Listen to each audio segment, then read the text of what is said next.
Hey, what's up, guys? Welcome back to New City Mastery. Today's video is going to be about how to get a girlfriend in a new city, and this is going to be a case study. It's a little bit about my journey and what I went through process-wise to get the girlfriend that I have right now. I think a lot of people are curious how getting a girlfriend in relation to what I'm teaching in the course about starting from scratch, making friends, and getting better with women translates into a long-term relationship. So let's dive into it.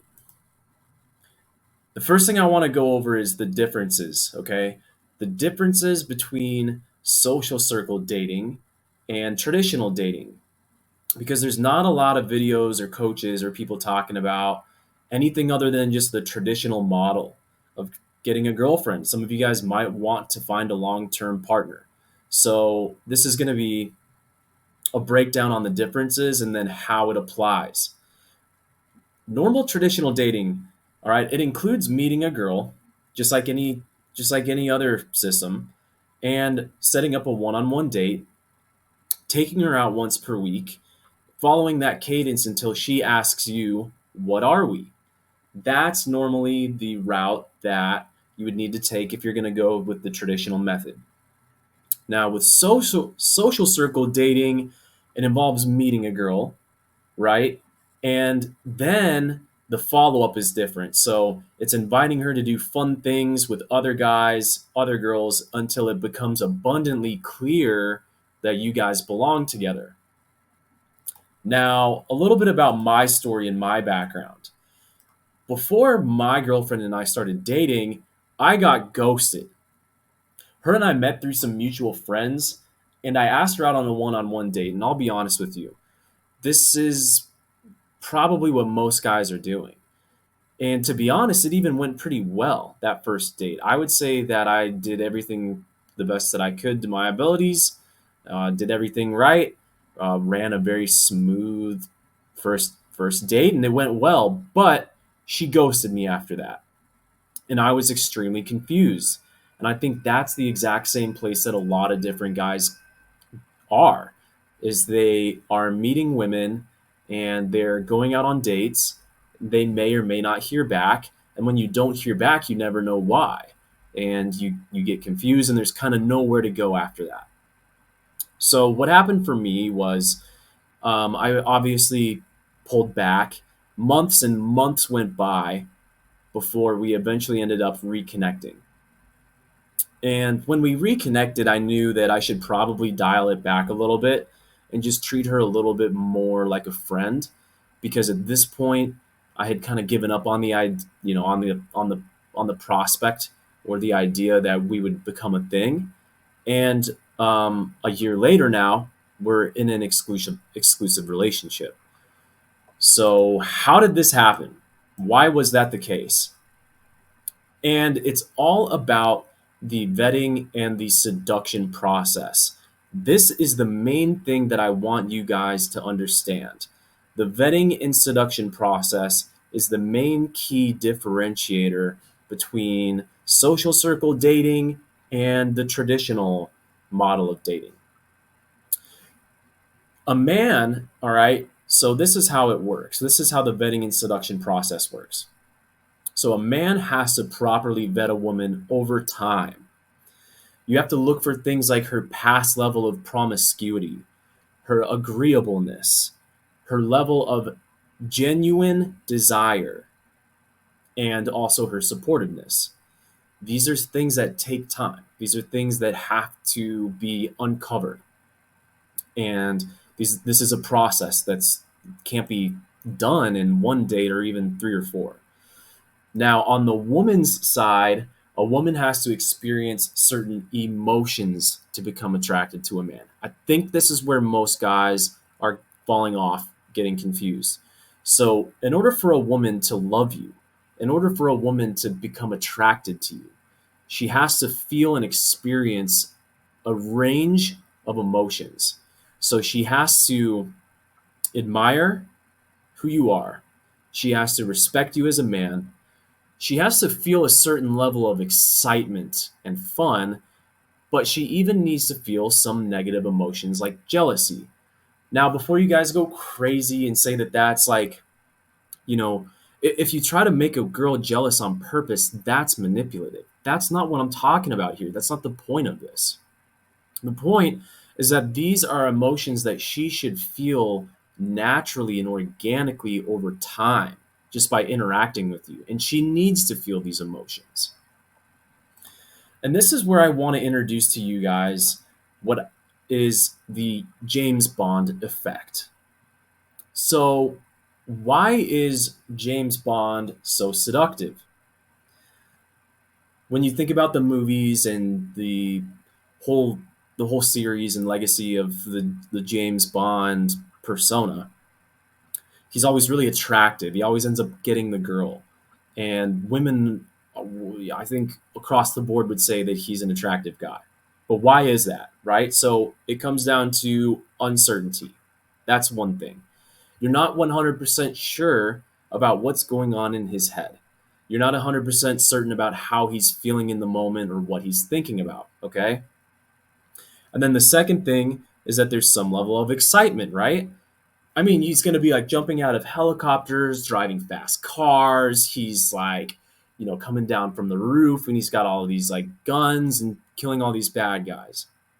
So there's a certain level of excitement that comes along with that. And then the next thing is going to be his mission and his purpose. So James Bond is a guy that's on a mission. He has a distinct purpose. And he's not, what that does is that takes him away from being relationship focused. He's not focused on women or relationships. He's focused on what he's got to get done. And so then because of that, he's got this kind of like take it or leave it type of mentality, right? He's got this persona and mentality of I am who I am and I'm doing what I've got to do. You can either, join me on this journey or unfortunately I'm going to have to leave you behind. And then the last thing that I put here is that he's obviously like extremely talented. I mean, he's got perfect aim, he's extremely athletic, and he's an extremely dangerous and capable person.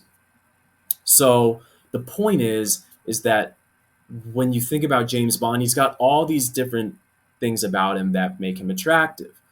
But the main point that I want to make with the James Bond effect is that he doesn't tell you these things. He's not sitting there and explaining it to you verbally. The same way that you can't sit there and explain verbally to a woman why you're a valuable guy. That just doesn't work. See, it's the fact that you see him in action. You see his actions and his abilities and him communicating all of these things in real time is what makes him attractive. So that's what brings me to, social circle and dating and going about things that way. So social circle dating facilitates the James Bond effect. She can see you in action, right? Here's a picture of me. I don't even know what I'm saying. I'm at some party right now speaking into a microphone. Like who knows what I'm even saying in this picture, right? But that's the idea of it, is that when she sees that other men respect you, she sees there's other high value men interacting with you and collaborating with you. When she sees that maybe even there's other women that want you, there's more than one, she's not the only person that finds you to be attractive, right? You're not being needy, okay?